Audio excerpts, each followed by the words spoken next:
Live from Fargo and serving you on TV, online, and on the go. This is Valley News Live at 10.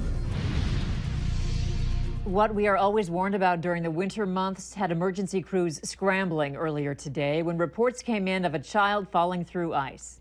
Thankfully, no one was hurt this time around, but officials hope this serves as a reminder about the dangers that ice can create this time of year. Reporter Ashley Holcomb explains. Moorhead police responded to a 911 call about children walking on a frozen pond. A caller was worried that a child had fallen in. After searching the scene, police found no breaks in the ice and all children were accounted for. False alarm or not, the severity of the situation must be understood. Over the past month, there have been numerous incidents of people falling through the ice. But it isn't just on the lakes where you should be careful. The ice has definitely increased our volume of people coming in the last few days. More than 24 patients checked in at Sanford's orthopedic walk-in clinic in just under 4 hours. We've had fractures, we've had some sprains, some strains of muscles and bruising. Maybe you're walking to your car or to a restaurant. Either way, navigating the roads and sidewalks is a challenge. So always proceed with caution.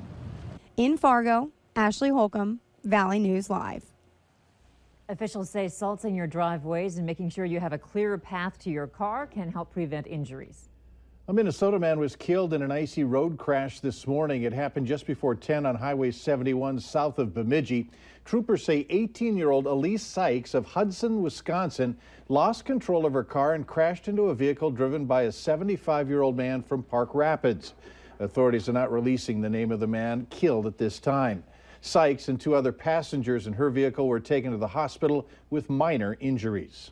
It's looking cold overnight and flaky for some of us. Hutch, how much snow are we expecting? Really insignificant amounts of snow out there, but we are seeing a few bands still pass through parts of the valley as we head to bed tonight. Here's what you need to know as we do head to bed tonight with regard to the radar. We have a few areas of light snow, most of which pushing into our southern half of the viewing area, mainly along I-94 near Valley City and points south in southeast North Dakota. The hour-by-hour forecast for the overnight hours shows that temperatures will dip down into the teens, even some single digits in north-central Minnesota as we go through the overnight. Then, tomorrow, a more organized period of snow will develop and make its way through the valley to close out our work week. I'll have details on hour-by-hour style and what you can expect there, but expect light winds, a few flakes, and again, watch for slippery roads first thing in the morning. All right, we will. Thank you, Hutch. You bet. And make sure you have the Valley News Live Storm Team weather app so that you can keep up with the weather anytime, anywhere. You'll get the latest forecasts and conditions so that you can plan your day. All you have to do is search VNL Weather in the App Store and download it for free. For Thanksgiving, a lot of us would have wine with our lunch, and she being 20, we still didn't allow her or try to push it towards her to have any sort of wine or alcohol with us. No.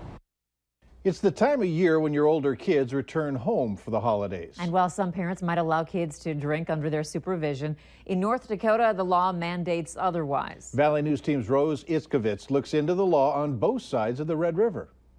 Fargo dad Richard Wisk looks forward to his daughter returning home for the holidays. She's at the University of Minnesota Duluth, so she recently turned 20 years old. But one thing he won't let her do when she returns is drink in the house. We've had other friends that, will allow it, under their supervision. But yeah, we would rather not allow it or, push it towards that. And considering he lives in North Dakota, that's a good thing. So it's a B misdemeanor in North Dakota for possession or consumption if you are under the age of 21. That means up to 30 days in custody under a $1,500 fine. But that's just for your kid. A parent providing alcohol can be even more punishable. It's an A misdemeanor, which is a 360-day maximum or $3,000 fine. But there are some exceptions. For those of us that are Catholic or any of those kinds of ceremonies. Another exception, an underage drinker is immune from prosecution when reporting a medical emergency. The laws in Minnesota, however, are a bit lighter, where drinking under parent supervision is allowed, which Fargo dad Richard Wisk didn't know. Wow. But he says he still wouldn't let his daughter drink in the house. I think the longer they wait to do that activity, I think the better. The more mature, the more safer they'll be. Rose Iskovitz, Valley News Live. Health officials in both Cass and Clay counties warn against underage drinking. For more information, go to our website at valleynewslive.com and click on this story. A lawsuit has been filed regarding a rape case from 2013. Two UND students were raped by a man who broke into their apartment through their locked sliding glass door. This is police footage from the case of how easy it was to force through a locked sliding door in a Northside Grand Forks apartment. That rapist, he's behind bars, but now the landlord is under fire for having unsecured apartment units. Valley News Live investigated and found that some units now have a wooden rod preventing the doors from being forced open. Parents across the upper Midwest, North Dakota, Minnesota, they send their kids to school at UND. They rent an apartment near campus. They expect their kids to be safe. And the choices that were made by the landlord in this case resulted in these two young women being far from safe. The landlord, Robert Cowger, declined to comment on the case. The lawsuit is seeking $50,000 for each victim.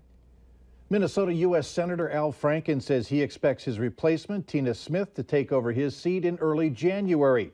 Franken said last week he would resign in the coming weeks following allegations by several women of sexual misconduct.